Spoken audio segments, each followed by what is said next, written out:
और चलिए रुक करते हैं इस वक्त की बड़ी और अहम जानकारी की ओर। जस्टिस वर्मा मामले में स्पीकर को ज्ञापन, सांसदों ने स्पीकर को ज्ञापन दिया है। ये बड़ी जानकारी।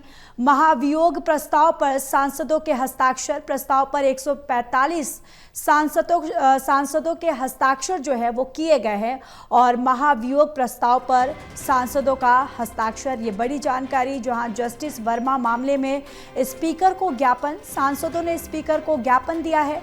और इसके साथ ही आपको ये भी बताते चले कि प्रस्ताव पर 145 सांसदों के हस्ताक्षर जो है वो किए गए हैं, जहां महाभियोग प्रस्ताव पर सांसदों का हस्ताक्षर। ये बड़ी जानकारी आप तक साझा कर रहे हैं, जहां जस्टिस वर्मा मामले में स्पीकर को ज्ञापन सौंपा गया है और सांसदों ने हस्ताक्षर करके ये प्रस्ताव जो है स्पीकर के सामने सौंपा है।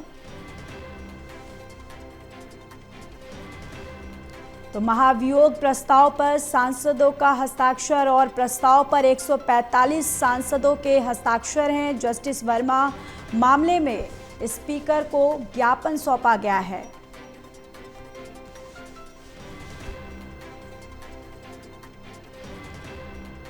तो ये बड़ी जानकारी, प्रस्ताव पर 145 सांसदों ने हस्ताक्षर करने के बाद ये प्रस्ताव जो है ज्ञापन सौंपा है। और इसके साथ ही आपको ये भी बताते चले कि महाभियोग प्रस्ताव पर यह हस्ताक्षर जो है सांसदों की तरफ से किया गया। प्रस्ताव पर 145 सांसदों ने हस्ताक्षर किए। जस्टिस वर्मा मामले में स्पीकर को ज्ञापन दिया गया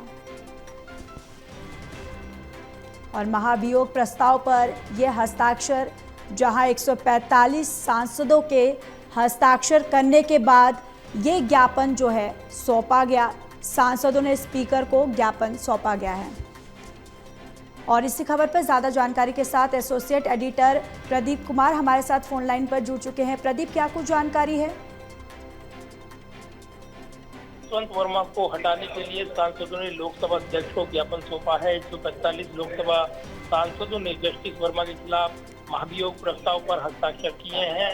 ये तस्वीरें भी सामने आई हैं जब लोकसभा अध्यक्ष ओम बिरला को उनके चैम्बर में ये सांसद अलग अलग पार्टियों के ज्ञापन सौंपते हुए नजर आ रहे हैं। तो काफी महत्वपूर्ण ये मूव, क्योंकि जो जस्टिस यशवंत वर्मा उनके दिल्ली स्थित सरकारी आवास पर 15 मार्च 2025 को 500 रुपए के जले अर्धजले नोट मिले थे और इसके बाद संसद अब इन आरोपों की जांच करेगी। तो ये जरूर महत्वपूर्ण हो गया, क्योंकि जिस तरीके से ये कथित तौर पर भ्रष्टाचार से जुड़ा हुआ मामला, जिसको लेकर सत्ता पक्ष विपक्ष के सांसद एकजुट नजर आ रहे हैं और जस्टिस यशवंत वर्मा को उनके पद से हटाने के लिए सांसदों ने लोकसभा अध्यक्ष को ये ज्ञापन सौंपा है। महाभियोग प्रस्ताव पर हस्ताक्षर किए हैं। इसी के साथ ये प्रक्रिया आगे बढ़ेगी, जो कि संविधान के आर्टिकल 124, आर्टिकल 217 और आर्टिकल 218 के तहत कांग्रेस, टीडीपी, जेडीयू, जेडीएस, जन सेना पार्टी, इसके अलावा एसपीपी, शिवसेना शिंदे, एलजेएसपी और एसकेपी, सीपीएम आदि दलों के सांसदों ने ये ज्ञापन सौंपा है। और इसमें बीजेपी सांसद भी शामिल हैं, जो कि पूर्व कानून मंत्री रहे हैं, जो वो भी इस में हस्ताक्षर करने वालों में शामिल हैं। तो कहीं ना कहीं एक बड़ा मूव ये माना जा रहा है, क्योंकि इस पर क्या सत्ता पक्ष क्या विपक्ष सभी सांसद एकजुट हैं और वो हटाने की, महाभियोग प्रस्ताव लाने के संबंधित जो अब आगे की प्रक्रिया है वो संसद की ओर से आगे बढ़ेगी। तो कहीं ना कहीं एक बड़ा मूव ये माना जा रहा है। बिल्कुल बड़ी कार्रवाई इस पूरे मामले पर ये देखने को मिल रही है और पक्ष और विपक्ष दोनों ही साथ मिलकर जस्टिस वर्मा मामले पर एक बहुत बड़ी कार्रवाई। चलिए प्रदीप, तमाम जानकारी के लिए धन्यवाद।